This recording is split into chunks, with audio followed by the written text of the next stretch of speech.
friends, and welcome to the Crypto Geek channel. Here we'll introduce you to the most interesting and promising projects in the world of cryptocurrencies. And today we're gonna tell you about the exciting play-to-earn game, 12 Legions. This is a turn-based strategy RPG game with 6 classes of heroes. These 6 powerful classes are ready to dominate the 12 Legions.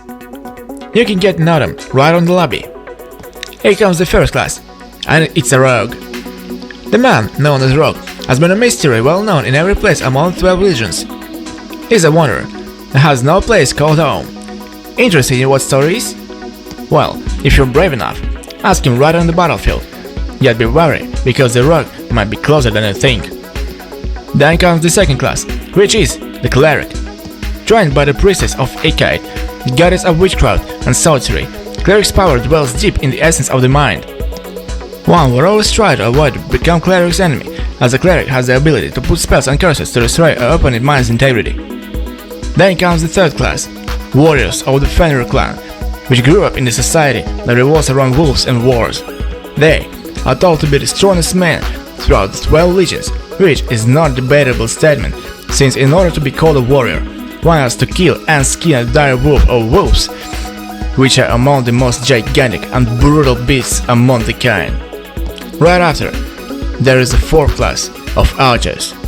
Coming from Legion of Perjurin, Archers are a female tribe of soldiers who specialize in long-range combat. Their sharp size and impressive agility are what makes them the best shooters throughout 12 Legions. They live peacefully and respect all lives, but can be deadly when provoked.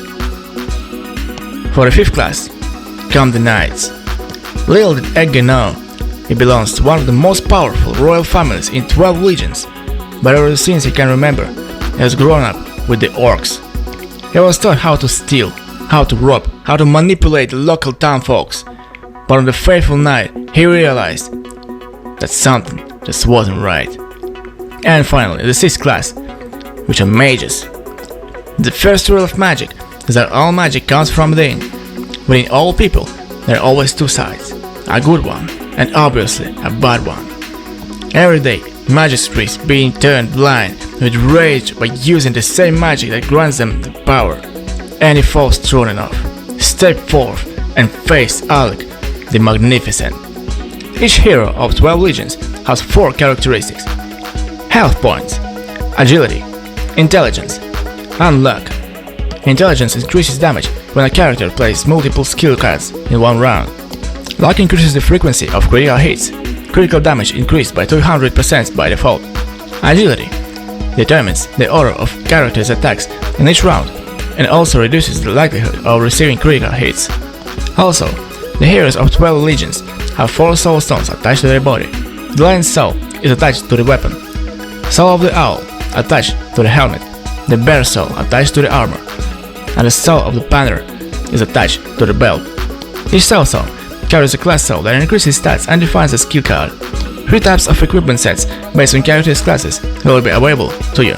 A set of heavy equipment for a warrior. The average set of equipment is for an archer, and a set of light equipment for a cleric. Each set includes 7 pieces of equipment: weapons, helmet, armor, shoulder pad, gloves, pants, and boots. Each outfit has different attributes depending on what is it and which character is wearing it. To create equipment, you will need drawings that can be purchased with a CTL token. For the manufacture of each piece's equipment, suitable materials are needed, which you can get in the expedition process or get them in the mine. Basic materials are wood, stone, leather, and the ore.